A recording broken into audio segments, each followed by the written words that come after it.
Right now, you could say Berlin is in between, in a state of flux. Actually, like much of Germany, and in fact, the world. The lockdown continues as the pandemic spirals further out of control. Contact restrictions, anxiety, and no real end in sight.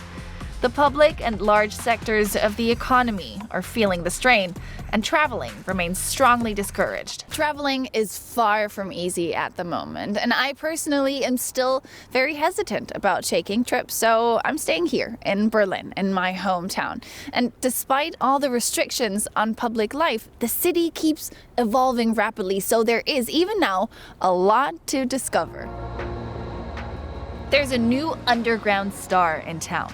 Berlin's subway system was recently expanded, and while that may not seem like a noteworthy event, the result is pretty stunning. The new extended U5 connects a number of popular sites in the city center and may well become one in its own right. To learn more, I'm meeting Thomas Krüger. He's an architect and has been offering tours of Berlin's most iconic buildings for 25 years. What do you think of the Rotes Rathaus station? Well, I think it's gorgeous. It's a functional, straightforward station built with fine materials, but still attractive in this black and white aesthetic. These columns are in fact inspired by the vaulted cellars of the building that preceded the Red Town Hall. It's actually a kind of architectural archetype. Vaults, supports, and loads and pillars that direct the entire burden of the station onto a narrow footing between the tracks. What's also noteworthy is having all the furnishings integrated into it, so they're coordinated with one another. The waste baskets, the benches, the information panels and so on. It's all been redesigned here, so it follows the same design concept. It looks very tidy. Great view. Now this is a very well-placed exit if you're a tourist making your first stop in Berlin city center.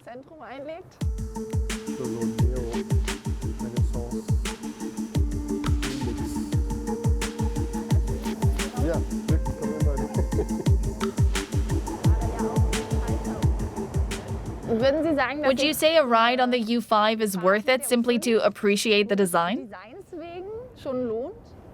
Yes, definitely. I believe these are the most beautiful and up-to-date subway stations to be built in modern times. All the designs were chosen in competitions, which means the best of the best got the chance to make their ideas a reality. That's always the result of a competition, even if it means a bit more effort. But for Berlin city center, it's well worth it. Only the stop at Berlin's famous Museum Island is still under construction. But its most spectacular feature can already be made out: a ceiling full of stars. Swiss architect Max Dudler got his inspiration from the scenery of a production of Mozart's The Magic Flute.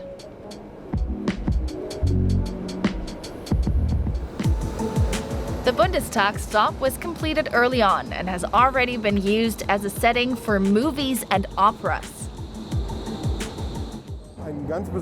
A particular detail that sets this station apart is what the architects call light capitals. Here you have daylight. Up above, you can walk across the glass discs, but of course, it's also combined with artificial light that falls downward from these columns.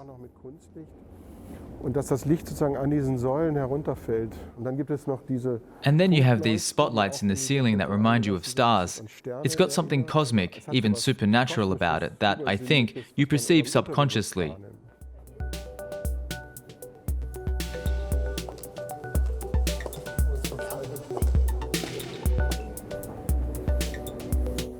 Here we see the skylights from above. This is the other side. Those are the columns.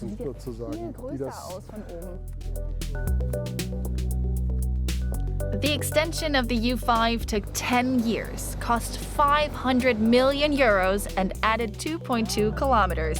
And fun fact, it's the first line to reach Berlin's central station. So Berlin is still on the move, and culturally, too, the city is regaining momentum, albeit only partially and very cautiously. Slowly, Berlin's museums are being allowed to reopen, always adhering to strict COVID protocols, of course. One of them is the famous Natural History Museum of the city. Let's take a look. In order to get in, you need to book a time slot online. The museum is most famous for its dinosaur collection. Towering above visitors at over 13 meters, this Brachiosaurus is the world's largest standing dinosaur skeleton. I'm here to see Mark Jarusel, the museum's social media manager. How are people responding to the museum reopening? Of course, we're glad to see people come here again. But we're only allowed to open under certain conditions. We have 2 time slots per day, when 250 people can come in, one in the morning and one in the afternoon. And in fact, the tickets for the first 2 weeks were booked out in no time at all. Since the start of the pandemic, you built up an extensive online portfolio. How is that going?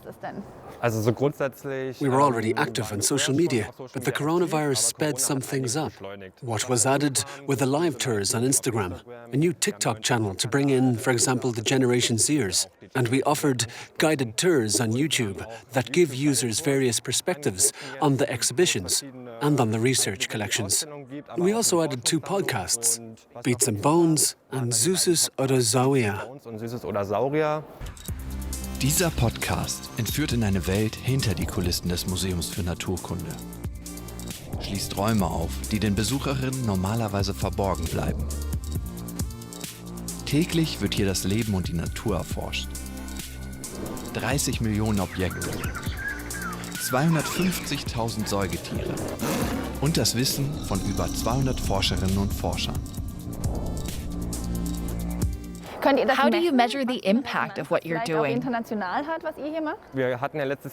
Last year we had over 1 million views on the digital formats, so I think you could call that a success. We have the figures from the social media channels on who are reaching and where. On Instagram, for instance, 1/3 are in Berlin, another third are in the rest of Germany, and the other third are worldwide. And so we're producing in 2 languages. Berlin's Natural History Museum is one of the biggest of its kind in Germany. Their collection encompasses 30 million specimens. Since we were there, the museum has had to close again because of the worsening pandemic situation. At the moment, Berlin as a tourist destination has to be an online experience. The About Berlin app is one of many options.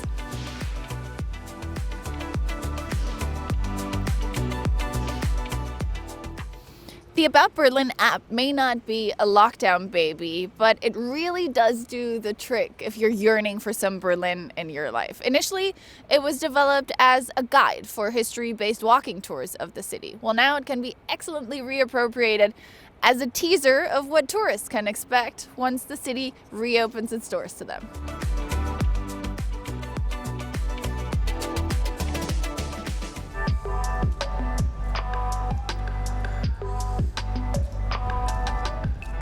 The About Berlin app. During the COVID crisis, the About Berlin app has taken on a somewhat different role. Normally, it would be aimed at people wanting to take a self-guided walking tour. What can you tell me about how this app's function has evolved during the crisis? Originally, of course, it was an app for our guests. It's in 2 languages, English and German, for our international guests. And now we've discovered that Berliners who have to stay in town are getting interested in it and in getting to know their own city a little better. And for that, it's ideally suited. Why did you decide to build the app around the city's history? From what our guests have told us, we know that history is a strong motivator for them to come here. And so we've conceived it a bit differently, as a story. When you think of history, you probably think of dates. But we didn't do that. We took a completely different approach. We thought, okay, we'll experience history through stories. You're not just hoping for a recovery for Berlin's tourism sector, you're actively planning for it. But how can you when everything is still up in the air? Basically, it's not all that hard to plan, since we're well prepared. There are hygiene concepts, there's touchless ticketing, there are time slots and so on. What's a little harder is finding out when we can start. We're all chomping at the bit, but don't know when we can start. aber wir wissen noch nicht genau wann. Berlin, a metropolis between paralysis and relentlessness. Being stuck in this limbo is something extraordinary, even for a city as used to transformation and disruption as Berlin. How to describe the current vibe in Berlin? Nothing's really normal nowadays, is it? It does feel like the city is awakening from a deep slumber, slowly, timidly, and with a lot of skepticism regarding the future. But who knows, maybe we'll soon be able to travel safely again. I certainly hope to see you next time, somewhere in Germany, or once more, right here.